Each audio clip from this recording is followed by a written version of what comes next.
നമസ്കാരം.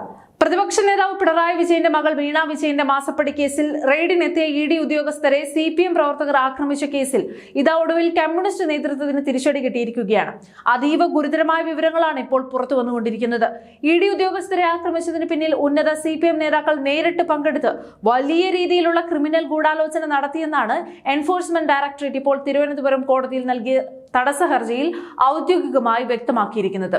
ഇതിൽ നിർണായകമായ മറ്റൊരു കാര്യം, ഈ ആക്രമണം നടക്കുമ്പോൾ CPM സംസ്ഥാന സെക്രട്ടറിയുടെ നേരിട്ടുള്ള സാന്നിധ്യം അവിടെ ഉണ്ടായിരുന്നു എന്നാണ് ഇഡി കോടതിയെ അറിയിച്ചിരിക്കുന്നത്. ഇതോടെ പ്രതികളുടെ ജാമ്യാപേക്ഷ പരിഗണിക്കുന്നത് കോടതി വരുന്ന വെള്ളിയാഴ്ചയിലേക്ക് മാറ്റിവെച്ചിരിക്കുകയാണ്.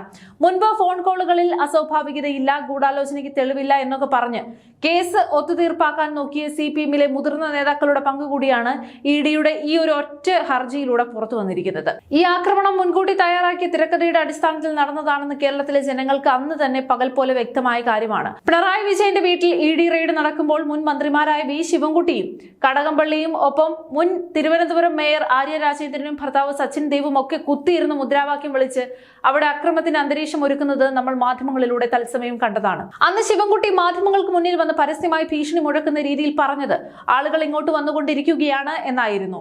ഒരു കേന്ദ്ര ഏജൻസിയുടെ ഉദ്യോഗസ്ഥർ ഔദ്യോഗിക കൃത്യനിർവഹണം നടത്തുമ്പോൾ ആളുകളെ കൂട്ടത്തോടെ അങ്ങോട്ട് വിളിച്ചു വരുത്തിയത് എന്തിനായിരുന്നു എന്ന് ഇപ്പോൾ വ്യക്തമായില്ലേ? ഇതൊരു പ്രീ പ്ലാൻഡ് ആക്രമണം തന്നെയാണ്. സാധാരണ അണികളെ മാത്രം പ്രതികളാക്കി രക്ഷപ്പെടാൻ നോക്കിയ മുതിർന്ന നേതാക്കളായ ശിവൻകുട്ടിയും കടകംപള്ളിയും അടക്കമുള്ള CPMന്റെ മുതിർന്ന നേതാക്കൾ ഇനിയുള്ള ദിവസങ്ങളിൽ ഇഡിയുടെ ഔദ്യോഗിക പ്രതിപട്ടികയിലേക്ക് വരാനുള്ള സകല സാധ്യതകളുമാണ് കോടതിയിൽ തെളിഞ്ഞു വരുന്നത്. ഇതിനിടയിൽ 9ാം പ്രതി ഹരീഷ് കുമാറിന് ജാമ്യം ഒപ്പിച്ചു നൽകിയ മുൻ പ്രോസിക്യൂട്ടർ ഗീനാകുമാരിയുടെ വേലകൾക്കെതിരെ കടുത്ത നടപടിയാണ് ഇപ്പോൾ സ്വീകരിച്ചിരിക്കുന്നത്. പ്രതിക്ക് ജാമ്യം അനുവദിച്ച ജില്ലാ സെഷൻസ് കോടതിയുടെ ഉത്തരവിനെതിരെയാണ് സർക്കാർ ഇതാ നേരിട്ട് ഹൈക്കോടതിയിൽ അപ്പീൽ ഹർജി സമർപ്പിച്ചിരിക്കുന്നത്. പ്രതിയെ കസ്റ്റഡിയിൽ വിട്ടുതരരുതെന്ന് പ്രോസിക്യൂട്ടർ കോടതിയിൽ വാദിച്ചത് പോലീസിനെ അറിയിക്കാതെ ആയിരുന്നുവെന്ന് museum SHO director general of പ്രോസിക്യൂഷന് കൃത്യമായ വിശദീകരണം നൽകിയിട്ടുണ്ട്. പ്രതിക്ക് ജാമ്യം നൽകരുതെന്ന് കൃത്യമായ കാരണങ്ങൾ നിരത്തിയാണ് പോലീസ് റിപ്പോർട്ട് നൽകിയത്. എന്നാൽ ഈ റിപ്പോർട്ട് പൂഴ്ത്തിവെച്ച് പ്രോസിക്യൂട്ടർ കാണിച്ച വഞ്ചന വ്യക്തമായതോടെയാണ് കേസ് ശക്തമായി മുന്നോട്ട് കൊണ്ടുപോകാൻ ഒരു സ്പെഷ്യൽ പ്രോസിക്യൂട്ടറെ നിയമിക്കാൻ അടിയന്തര തീരുമാനമെടുക്കുന്നത്.